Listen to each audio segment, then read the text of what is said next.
America is a land of bright lights and broken dreams, a place that delights and inspires a hunger for fame. It's also a place that some people find hard to leave, even after death. My name's Gail Porter and I'm a skeptic. My name is Chris Fleming and I am a sensitive. It's my mission to investigate alleged sightings and hauntings of Hollywood ghosts. A sensitive can detect paranormal events beyond the range of the 5 senses. I wouldn't say I'm a non-believer, but I'm definitely a skeptic.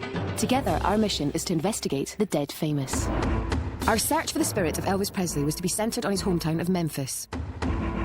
From the world-famous Sun Studios, where he recorded his first tracks. God, he was really nervous. The first time he sang. To the house he shared with his beloved parents. My body felt different in this room than any other room we've been in. Getting visions of corn stalks. An investigation at the most haunted building in Tennessee. I definitely feel something in here. What's wrong? I don't like this room. Give us a sign that you're here. Chris! Before finishing at the place where his life ended, Graceland. I see Elvis. What are you picking up? Demented, twisted mind. I don't like this individual. What is it? No one is an icon as big as Elvis. People do not want to let go of this guy.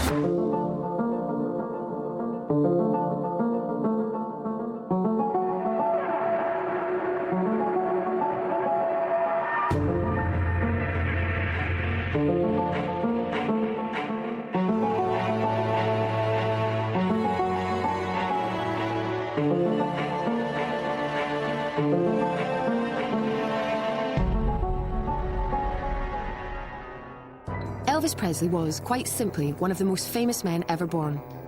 Influenced by blues, country and gospel, he defined rock and roll in the 20th century. He performed this music with a hip-swiveling sexuality that made him a teen pin-up and a role model for millions. Elvis was repeatedly dismissed as a bad influence, yet the force of his music and the strength of his image have made an indelible imprint on popular culture. He began his career with Sun Records in 1954. By 1956, he was an international sensation.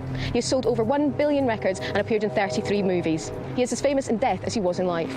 Elvis died at his Graceland home on August 16, 1977. He left the world in mourning, but his legacy still lives on in his music, movies, and image. Will we make contact with the man they call the king, or has Elvis finally left the building? The Elvis Presley story began here in this humble house in Tupelo, Mississippi in 1935. The beloved child of Vernon and Gladys, his twin brother Jesse died at birth, a loss that neither Elvis or his mother ever got over. He was living for 2 people, and his mother was a firm believer that he was living for 2 people, and that's why he had this talent, this gift, this stamina, and everything, because he was actually living for his brother that died at birth. It was in Tupelo that Elvis got his first taste for music on a visit to the Tupelo hardware store with his mother on his 10th birthday.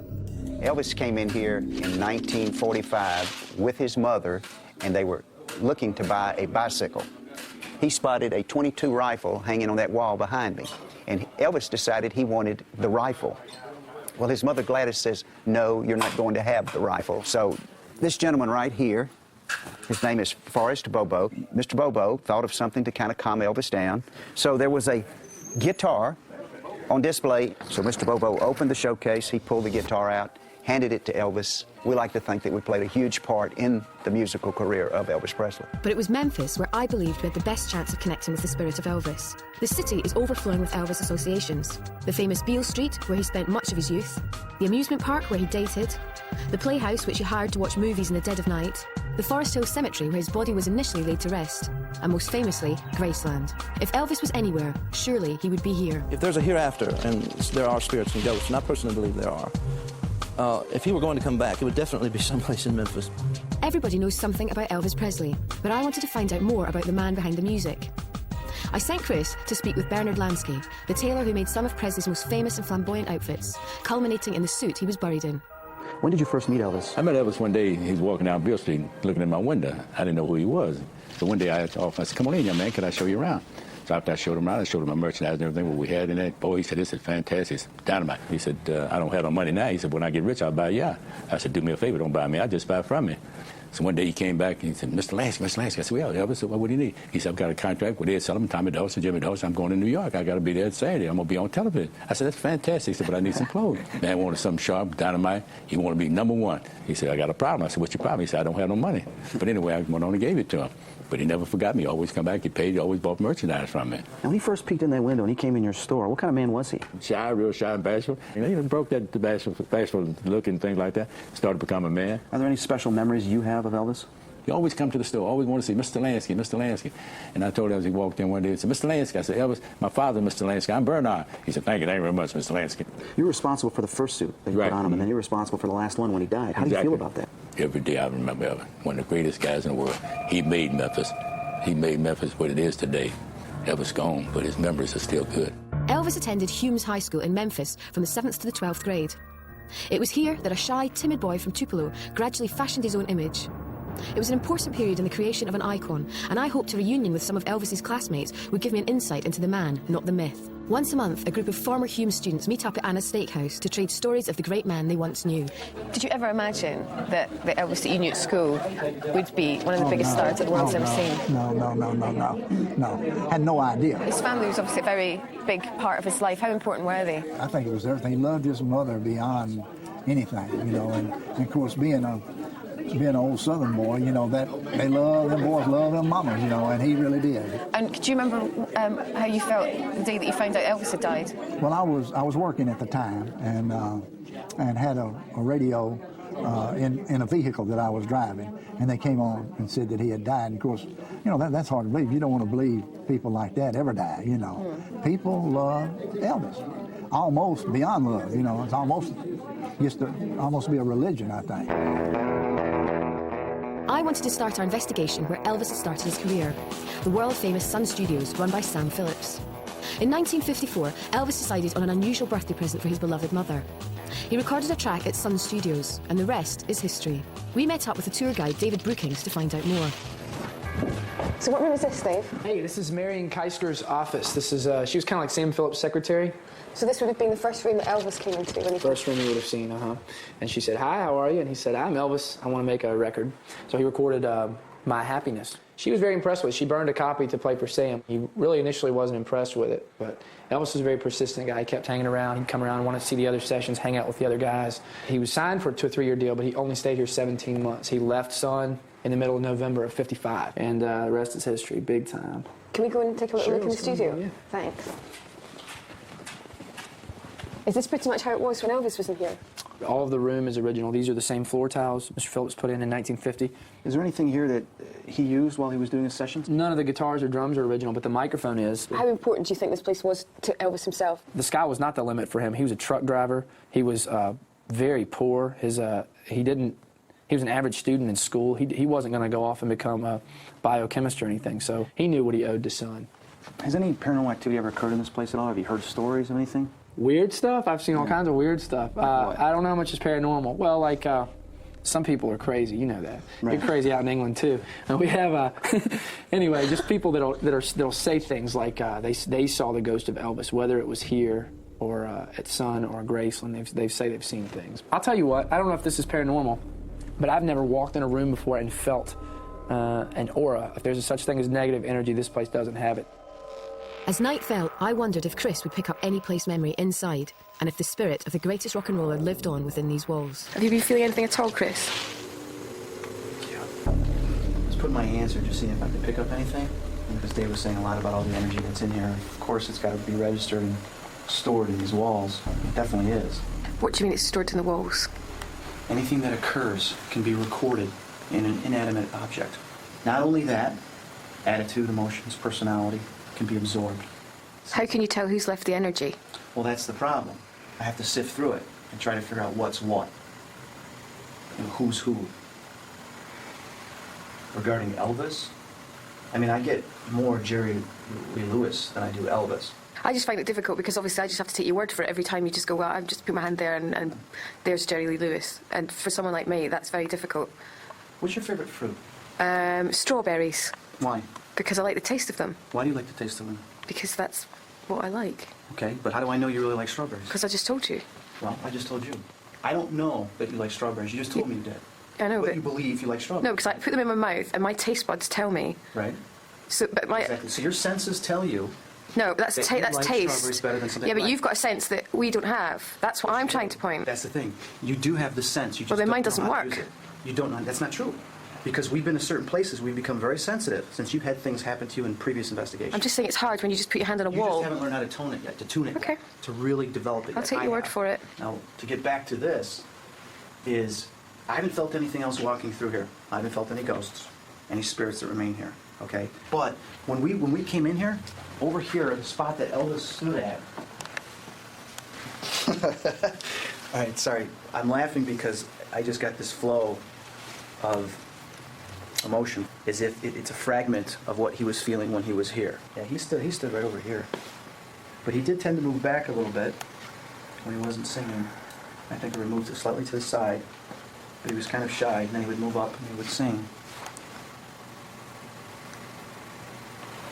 God, he was really nervous the first time he sang. I mean, we're talking like almost headache, sweating. What else? Sorry, that's all I'm getting. The sun rose on the second day of our investigation into the spirit of Elvis Presley. We had started where his incredible career had begun, at Sun Studios. But the next step in our search was to take us into rare territory, a look behind the scenes of one of his homes. It was a ranch-style house. It was very nice. Fireplace, big living room, formal dining room. The house had 3 bedrooms, and Mom and Dad stayed in the front bedroom, and Elvis had the big bedroom in the back. It was the first home that she had. They had been living in public housing before that. And it was a lovely home. Now, this is the house that he moved to when he first started to get really successful. And his mum, apparently, was at her happiest in this house. I don't know how relevant that would be for his spirit. Would it come back to somewhere where his mother was happy because she was such a big part of his life? What do you think? Well, there could be some positive energy. There could be place memory here, too, which is either one. If I can pick any of that up, it's going to get us closer to understanding who Elvis was and who he is. Elvis bought this house in Audubon Drive in 1956 after the success of his first singles and lived here with his parents. This was no heartbreak hotel for the Presley family. They lived here in domestic bliss for a year before moving to the more extravagant Graceland. I had arranged for us to meet current owners Mike Freeman and Cindy Hazen for a guided tour and a very personal insight into Elvis's early days here in the city he loved. So how long have you had the house for? Oh, we've been here 6 years now. Okay, and you were big Elvis fans before you bought the house? Oh, yes. We used to do tours around Memphis, and we'd show the house from the outside. Now we can show it from the inside. How many of the original features are still in the house? Really quite a bit, and we were very surprised when we first moved in that so much of the house is unchanged from the 1950s. All right, now this room here has changed very little. Look at this photograph of the Presley household, and behind me is the same wall, same wood. He was a very family-orientated man, wasn't he? Yes, he tried to provide for his family as best as he could. We'll show you something very interesting here. It's one of our greatest discoveries. Is it original? Yes. Oh, it's in great condition. Someone had written Elvis in between the piano keys, and it was very funny. The end of the second night, we're sitting in the big game room, and it had been very tedious work, and we got a glass of wine and just sat down just to relax, and all of a sudden we looked over, and several of our pets were watching the hallway, and all of their heads were moving in the same direction, and we didn't see anything, but we thought that was quite interesting. As if there was something here. Yeah. As we talked with Mike and Cindy, Chris felt pulled towards one room, Elvis's bedroom.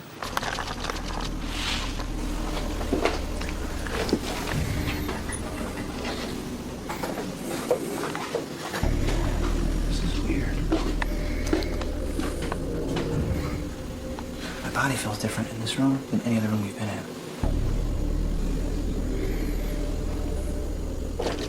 Now, this room, we've had quite a bit of success in decorating, finding pieces that match what the Presleys had.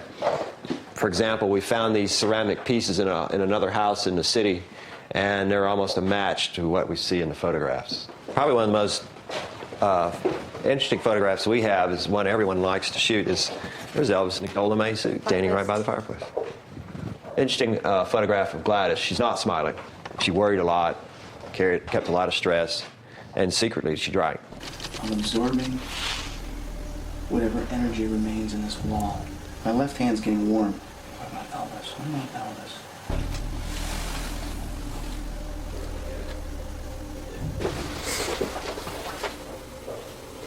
Whoever you are, come forward, so I might be able to identify who you are. Who is it that occupies this home? Who is the spirit that lives here?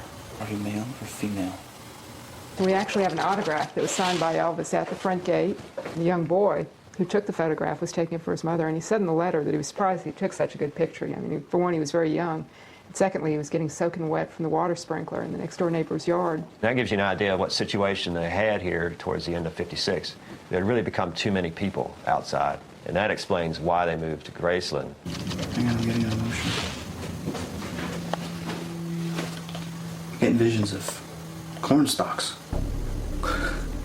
Visions of a white picket fence and all these corn stalks. And I don't know if he was out picking corn or he was...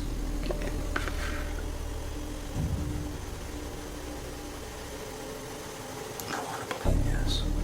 I need to ask them about that. For some reason, I saw cornfields.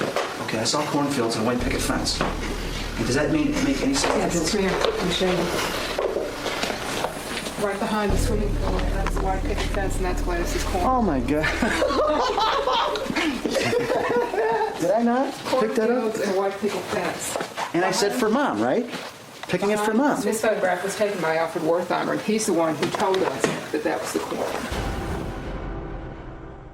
Night fell over the Mississippi. We left Audubon Drive, and Chris's insight had left me curious. Could he really have made contact with the king?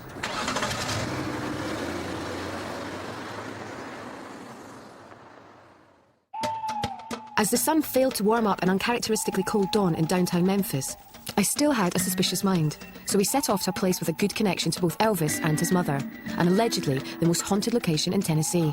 This large Victorian complex was home to the Tennessee Brewing Company. The building that remains today was erected in 1890 and is basically unchanged. It has lain dormant for over 40 years. But this abandoned brewery holds much more than just memories. Paranormal investigators at this property have witnessed strong temperature fluxes, odours that could not be explained, heard footsteps in staircases and whispers.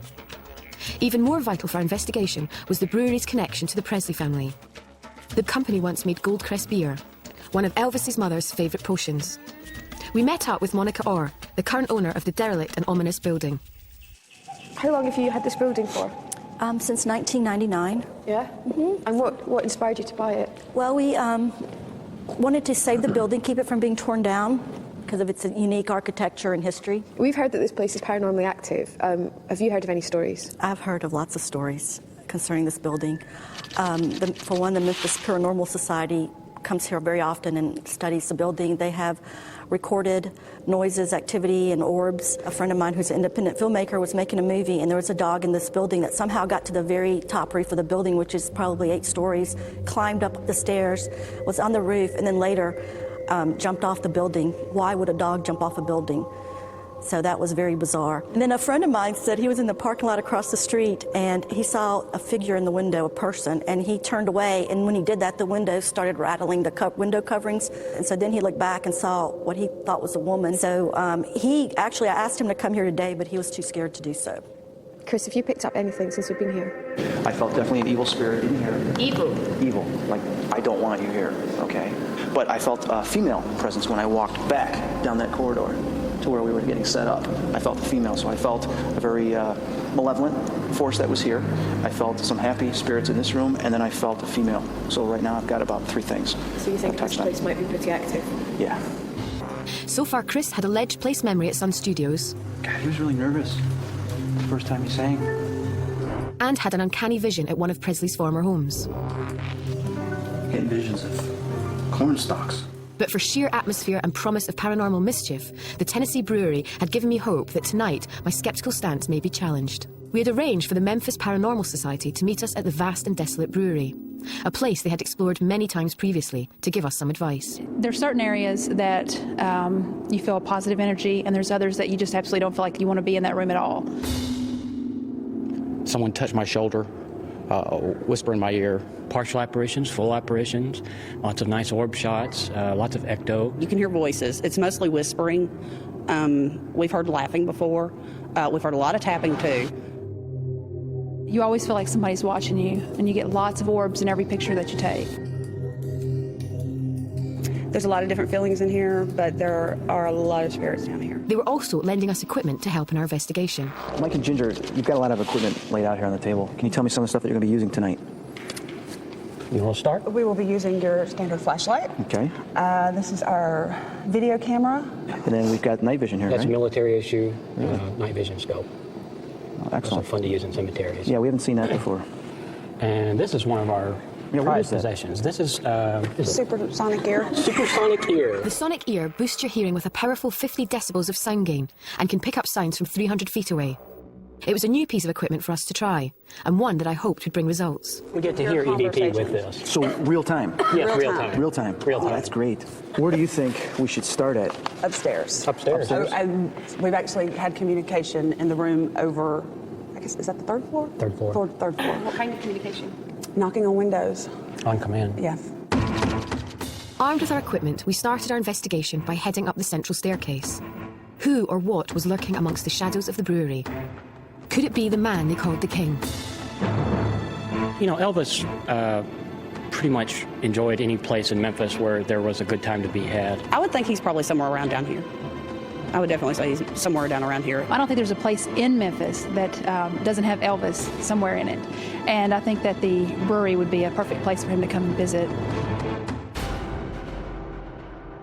Where are we going? Where do we want to go? Third floor. Third floor. Yeah.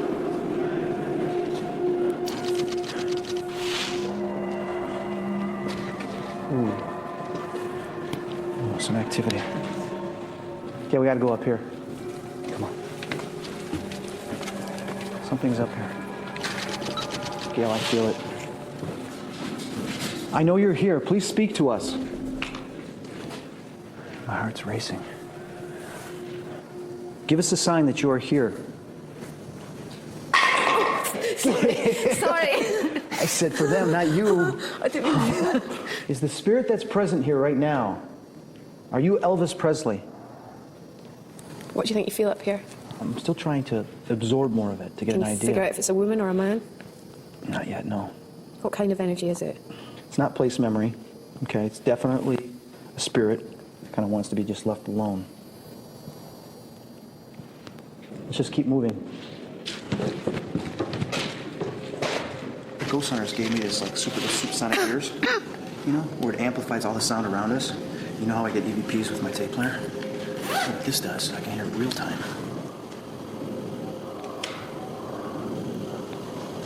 What? Did you get something? Tell me what. Don't. Where is it? Very quiet. Speak to me. What is your name? Is someone speaking to you? I feel strange in this room.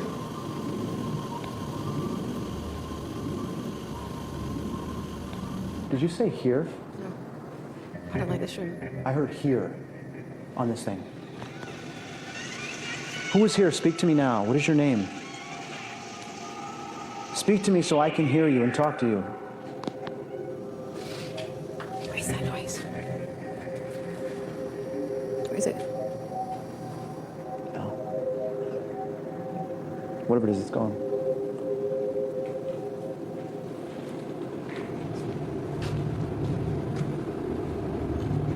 What's that high-pitched noise? I heard that too. Did you hear it twice? Yeah. It's like a little bell that went ting. Yeah. But like tinkly bell type thing. Yeah.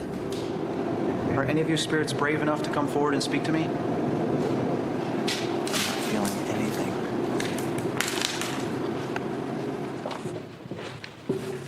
There's like a blast of cold air that's coming up from down here. It's moving upward. Normally heat rises. This is a creepy room. Isn't it?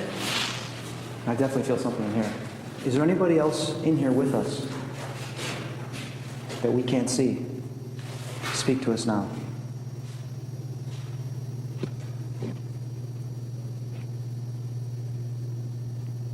Speak to me again.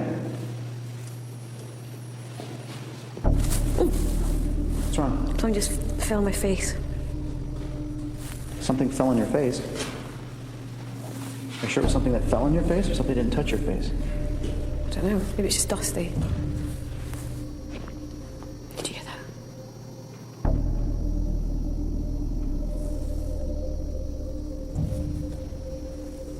You're really bothered by that, aren't you? No. You are. Did it come from up above? Yeah, it's like that. Did you see what it was? No, I couldn't see anything. Are you sure that it was something that fell? Maybe it was something that touched you. No, it couldn't have been. Why? Because I don't believe that someone would touch me. Miguel, it happens to the best of us. Something fell on me. But there's nothing. I mean, there's little pieces here. Was it anything? You think that was it? It's a piece of glass. I would have felt that.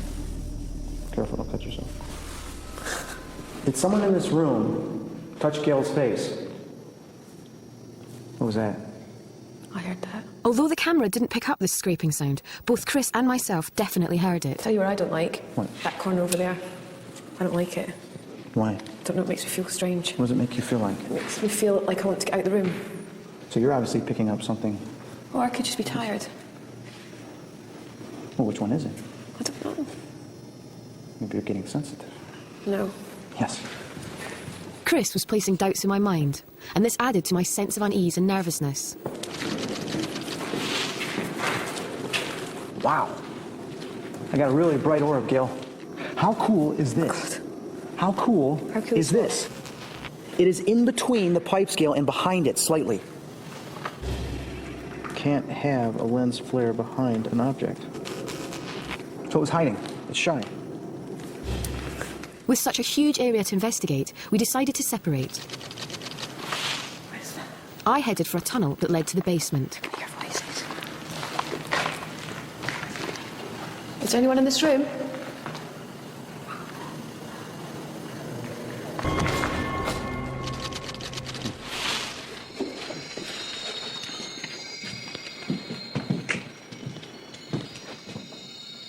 Are you still here? I found a door and I think it leads to a tunnel. So I'm gonna go and walk down.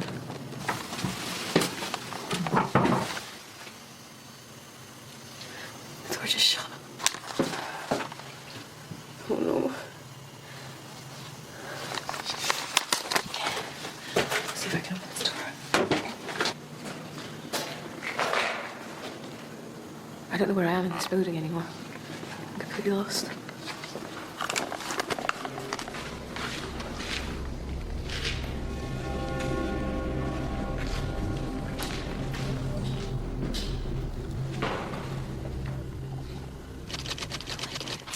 What was that noise? What was that noise? What was that noise? What was it? What was it? Hello? Is there someone up there? Chris? She just looks. Do you smell something funny? Oh, I don't like it. It's horrible. What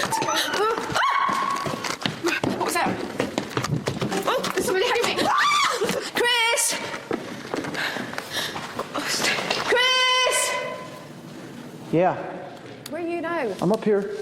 I smelled biscuits. Door creaked and then I had to run up because I got scared. From a door creaking. Well, it might not. I don't know. It felt like someone was there. I felt like someone was there. Where? Go upstairs. Go down the tunnel. Okay. 2 lots of tunnel into this big creepy room. All right, well, I'll go look. What are you going to do? I'll come with you. Chris. Yeah. Don't leave me. This is where we smell the funny smell.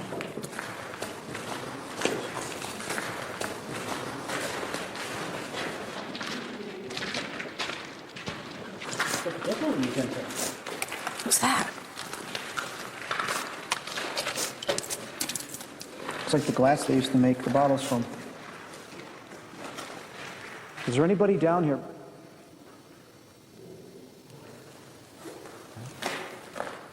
I don't sense Elvis at all. I'm having a hard time even connecting with any spirits that are here.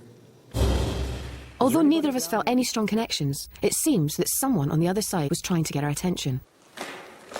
Is there anybody down here? Is there anybody down here? One of the problems with EVP is that you can only decipher them after the event. We think this EVP says, "Get help." We will never know who or what needed us, as Chris was no longer sensing any energy. We had already moved on, and I hoped for a better connection at our final destination. There was one place left for us to investigate: Graceland. Graceland is a fortress that does not allow filming, but that wasn't necessarily going to hamper our investigation into finding Elvis's ghost. Elvis died in his Graceland bathroom on August 16th, 1977. His death at the tragically young age of 42 left the world in mourning, with the somber knowledge that many people's lives would never be the same again. When Elvis died, it left a big void, a black hole in the lives of so many millions of people.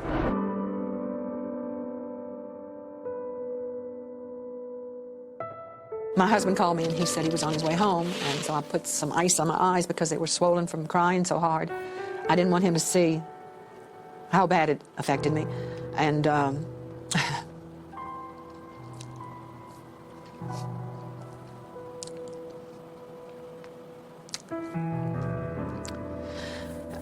and he put his arms around me and he said, "It's okay if you cry, honey. I know how much you loved the man." His body rests in the meditation garden within the mansion grounds alongside his beloved mother. Would this building, a place of pilgrimage for Elvis fans across the world, be the place where we finally connected with the spirit of the King of Rock and Roll? So that's it then, that's Graceland? Yeah. It's very close to the road. I thought it'd be miles away. Oh, I know it is, isn't it? But you've been here before? Yeah, I was here before. And what did you find when you were inside? Did you pick anything up? Well, actually, I did. There's 3 places that I felt something. One was walking down a corridor. I kind of felt a drop, and that usually means that there's something dramatic, some type of trauma that happened right there. I couldn't really sense exactly what it was because we had to keep moving. There's areas in there that are blocked off that the public can't go through. So what I believe, what I was sensing, is that his spirit is probably still there, okay? I couldn't tell for sure whether it was him or not, but I want to believe that it might be. Well, the reason we've come here tonight at midnight is a lot of people have seen his ghost at the gates. Yeah. So I thought it'd be worth you just having a wander around and see if you could pick anything up. Okay, I'll try. Yeah? We crossed Elvis Presley Boulevard to investigate the gates, but we had no idea of the intensity of the EVPs we were about to record. What are you picking up? Why are you smiling? What is it? It's a convertible, tops down. I see Elvis sitting in a car. What I'm about to say, of course, is nothing new, all right? But you know when I kind of laughed and when I kind of giggled? Was the excitement every time he came home. The excitement every time he pulled in here with his friends and everything because he was able to share all that with them. You know, it's kind of that type of feeling like, you know, even though this is mine and I got whatever I want, it wouldn't be fun unless I was able to share that with everybody, all right? And that's the feeling I get when he's in here with his 2 really good friends, basically saying, this is awesome. You know, this is what it's all about. That's the affirmation I'm getting with that place memory that's right here. At this point, Chris believes he recorded the first of 3 intriguing and startling EVPs. That's the affirmation I'm getting with that place memory that's right here. Now this It seems the voice, which is clearly not mine or Chris's, is saying, "I hate you." What is it now? All right, I'm picking up something right now. I'm picking up an emotion. I don't think it's attached to him, though. Someone used to stand out here. Like a fan or something? I'm thinking it's a crazed fan. Used to stand here and just wait and watch. I mean, I don't like the feeling I'm getting right now. What is it? Of what's standing here. It's making me sick. It's actually making me sick because it's a demented, twisted mind. I haven't figured out yet if it's an individual that wanted to cause harm, but I think it was someone that was really just obsessive. Very obsessive. It's a thin man. I could draw a pretty good close rendering of what he looks like. Kind of bony, Adam's apple, glasses. I don't like this individual.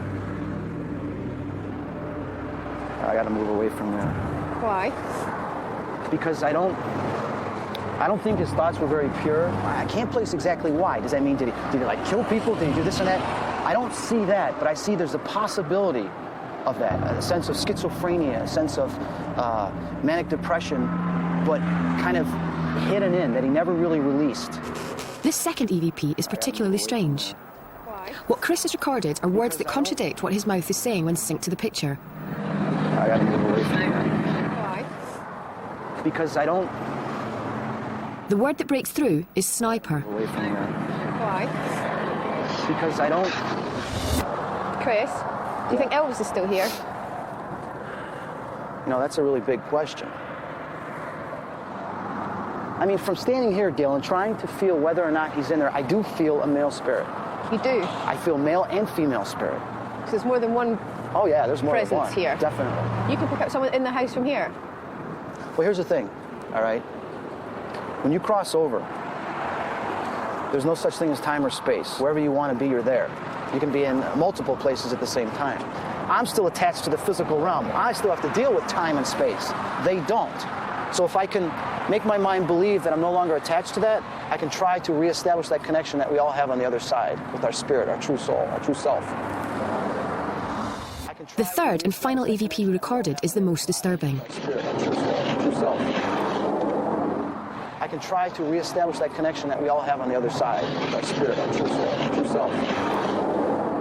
After Chris has said the words true self, there seems to be a ghost-like plea. Help. True self. Side with our spirit, our true soul, our true self. Could that be the voice of Elvis? But out of all the people that we have done investigations on, no one is an icon as big as Elvis. So I have to believe that because of that, he's still grounded here. He's still stuck here like Marilyn Monroe was.